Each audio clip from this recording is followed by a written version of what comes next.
All right, guys. I'm John Hill, Higher Education Evangelist at LinkedIn. It's a unique title for somebody. Essentially, I'm a spokesperson and educator on behalf of LinkedIn, focused specifically on higher ed. So I work with faculty and staff.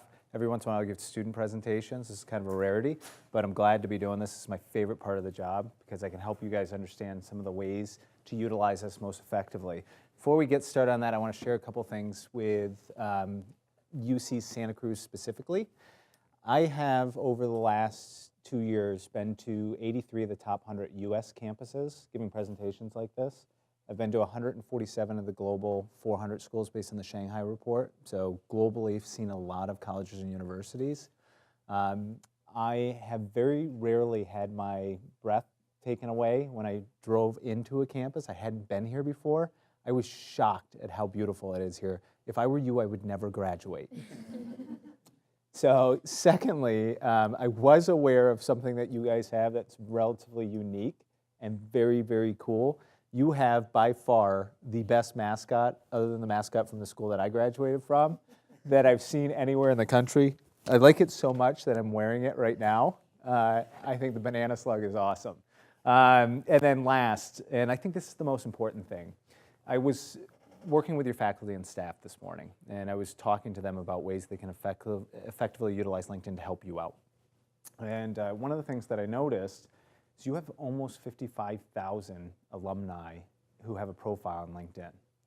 You have about 80,000, a little bit more than 80,000 alumni in total. That penetration puts you in the top 5 schools of any of the schools that I've visited over the last 2 years, as far as the amount of people that you have as opposed to your alumni. You have a lot of alumni that you can look at to help you out. This is a highly connected campus. That's a good thing for all of you. So I'm going to set 3 ground rules for you guys. I want you to remember these 3 things as we go through this presentation. Mark alluded to one of them. It's a big thing that I believe in. Build your network before you need it, so it's there when you do. There are a lot of times where you're focused so much on the day-to-day that you forget about the big picture. The big picture for you is you want to get a job post-graduation. I want to kind of prove that point. By show of hands, how many of you want a job post-graduation? Should be everybody, right? All right. So secondly, I want you to build a quality relational network, not a quantity network. Social media has conditioned you guys to think I can connect with anybody, right? We hang out, play basketball, whatever. I'm like, hey, we're friends on Facebook now. I just met you for 10 minutes. Professional networking doesn't work that way. So you have to think about it a little bit differently. Build a quality network, not a quantity network. I'll tell you how to do that. The third one is the most important one, and I think it's the one that it's sometimes difficult to do because it's hard to suspend disbelief sometimes. I want you guys to dream big. I want you to dream about the opportunities of what can be. You have 55,000 pathways of people who are successful coming out of these classrooms that you can follow, and I'll show you how to do that. But I love sharing stories of some of the students I've seen who've kind of gone outside the norm to find opportunity. It doesn't necessarily have to connect to LinkedIn. This one kind of does. But I meet a lot of students, and I have this opportunity to have kind of interaction with students quite a bit. And I love sharing the stories that I hear. A few years back, about 4 years ago, I met a student named Megan Gephardt. Megan was from a Midwestern school, and she was a sophomore when I met her in college. Have you ever met those people in class, say some of the students that you're around who have like that kinetic energy, like they're bouncing off walls, and you're like, if they can straighten that out, they're going to be pretty phenomenal.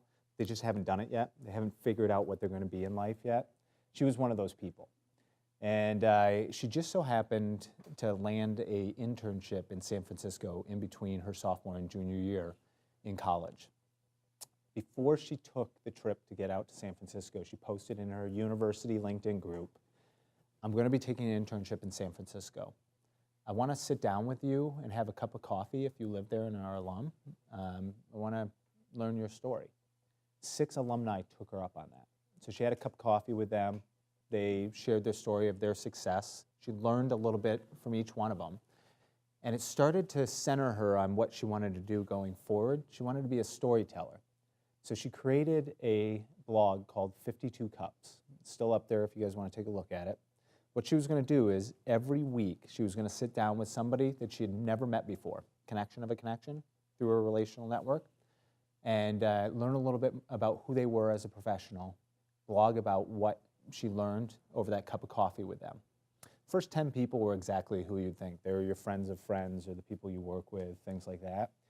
But it doesn't take long for people, as they catch wind of this type of thing, to try to see who can outdo each other, to introduce her to bigger and better people. So by Cup 40, she was flying out to New York City to sit down with Seth Godin. Some of you who are in marketing know he's essentially a marketing genius. He's written a bunch of marketing books. Cup 44, you all know. She sat down with the co-founder of Apple, Steve Wozniak. Cup 52, she was flown out to DC, and if not for a scheduling conflict, would have sat down with the President of the United States. This was actually out of one concept of sitting down and learning people's stories, getting a little deeper view of who they are and how they ended up in successful positions, or what they could provide about their professional success.